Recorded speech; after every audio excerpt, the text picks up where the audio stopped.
Invasores, de Will Pulgarín. Preludio. Eran las 6 de la tarde cuando se encendieron las alarmas. Un ruido ensordecedor que causaba pánico y paralizaba el corazón de todo aquel que lo escuchaba. Un bocinazo que se oía en todos los rincones del planeta. Llegaba esa hora en la que el mundo entero se sumía en un sopor absoluto, algunos presos del miedo y otros expectantes. Aquellas alarmas eran los murmullos de la muerte. El cielo se pintaba de colores rojos y naranjas. Un atardecer perfecto. Como si los dioses quisieran regalarles a sus víctimas el mejor de los espectáculos antes de engullirlas. Aunque nadie en el mundo pensaba en estas maravillas de la naturaleza.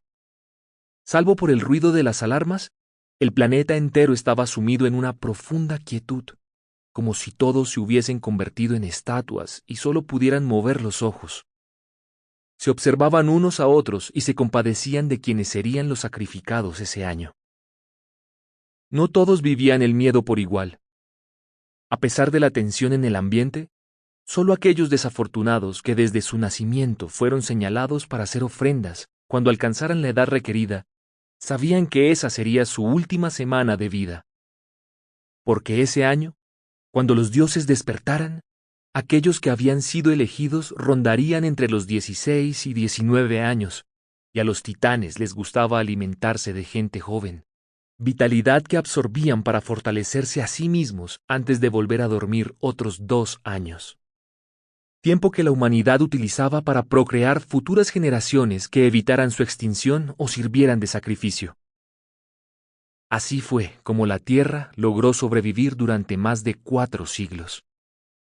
Y esas alarmas eran el aviso de que la humanidad debía prepararse, porque el despertar de los dioses estaba cerca y en 5 días debían entregar sus sacrificios. Agua. Hikari. Hikari parpadeó varias veces, desorientada. Intentó abrir los ojos, pero los intensos rayos del sol le lastimaron la vista y tuvo que cerrarlos de inmediato. Estaba acostada sobre una superficie plana que se mecía con suavidad. Tuvo la tentación de quedarse así, tumbada y con los ojos cerrados. Eso era lo mejor, volver a dormir para no tener que vivir la pesadilla que estaba a punto de enfrentar. A su alrededor escuchó pasos y murmullos. Las demás ofrendas habían despertado también. Ofrendas. ¡Qué palabra tan horrible! Hikari se maldijo a sí misma por referirse a ellos de ese modo. Había crecido oyendo hablar así de los sacrificados, y ahora ella pertenecía a ese grupo, desafortunados que crecieron en la época equivocada y que debían pagar las consecuencias de su juventud.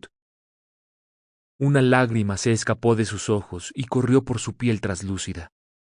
Evocó el rostro de su madre y su padre cuando la guardia vino por ella. Ese miedo en su mirada al saber que sería la última vez que los vería, esa sensación de impotencia al pensar que por mucho que se resistiera en aquel lugar, tarde o temprano sería devorada por uno de los 5 grandes. Ahora entendía por qué su familia había migrado de isla. 14 años atrás, cuando apenas era una bebé, ella y sus padres vivieron con sus tíos en el norte de Nueva Asia. Y aunque era muy pequeña para recordarlo, sus padres le habían contado de aquel horrible día en que su primo Hiro se había ofrecido como voluntario para el sacrificio. El padre de Hikari era el hermano menor de la madre de Hiro. Por aquellos días, ambos vivían en una pequeña isla y él era uno de los jóvenes más fuertes del lugar. Todos apostaban a que sería el sacrificio perfecto para los dioses. Pero el padre de Hikari, al igual que muchos otros, no quería morir devorado y, seguro de que su rol paterno lo eximiría de dicha responsabilidad, embarazó a la madre de Hikari, que aún era muy joven.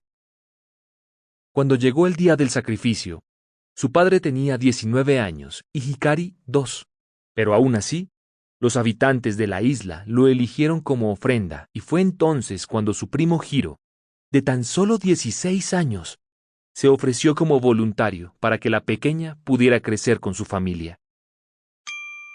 Sample complete. Ready to continue?